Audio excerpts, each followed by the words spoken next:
Kami sudah terhubung dengan koresponden Voice of America VOA Patsy Widakuswara langsung dari Gedung Putih di Washington DC. Halo, selamat pagi waktu Indonesia, Patsy. Selamat petang dari Amerika. Iya, Patsy. Ini beberapa jam lagi Presiden Donald Trump akan pidato menutup konvensi Partai Republik dan secara resmi ini menerima nominasi partainya di Pilpres mendatang. Nah, apakah ada bocoran isi pidato Trump? Biasanya bocoran itu baru dikeluarkan teksnya kira-kira sekitar setengah jam sebelum pidato, jadi saya belum punya teksnya. Tapi ada beberapa bocoran kunci. Yang pertama adalah meneruskan tema seperti yang tadi Anda sampaikan dikatakan oleh Mike Pence, yaitu bahwa Joe Biden ini adalah tunggangannya kelompok radikal kiri. Disebut sebagai kuda Troya oleh Presiden Trump yang akan menyampaikan pidatonya beberapa jam lagi di Gedung Putih di belakang saya ini, di halaman belakangnya tepatnya.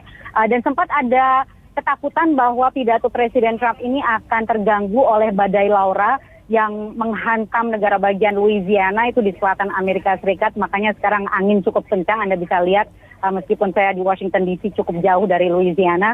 Presiden Trump sendiri menyatakan bahwa mereka ia akan mengunjungi Louisiana pada hari Sabtu atau hari Minggu. Namun dipastikan badai ini tidak akan terlalu mengganggu jalannya konvensi malam terakhir malam ini.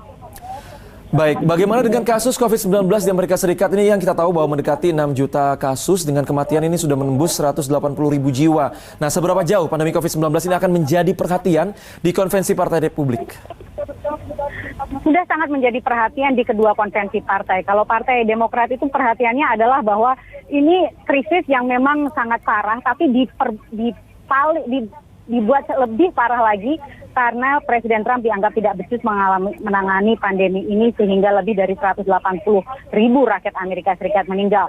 Sementara kalau konvensi Partai Republik fokusnya adalah meskipun ada pandemi, Presiden Trump akan bisa membangun kembali ekonomi negara ini seperti sebelum pandemi. Itu pesannya. Jadi fokusnya sama pandemi tapi pesannya berbeda. Yang satu mengecam Presiden, yang satu lagi secara optimis mengatakan hanya Presiden Trump yang akan membawa negara ini keluar dari krisis pandemi.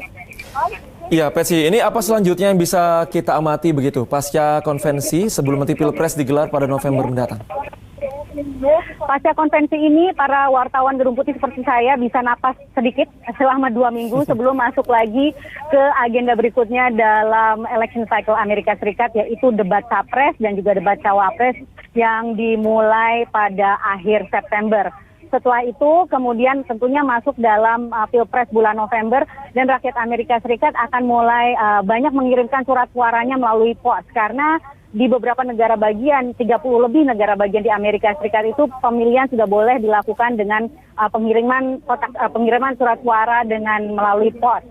Karena pandemi kan ya, jadi orang takut ke TPS, jadi banyak yang berusaha mengirimkan lewat pos meskipun Presiden Trump sendiri menyatakan bahwa dengan pengiriman melalui pos ini akan menimbulkan kecurangan pemilu meskipun sebetulnya tidak ada bukti yang mendukung pernyataannya tersebut.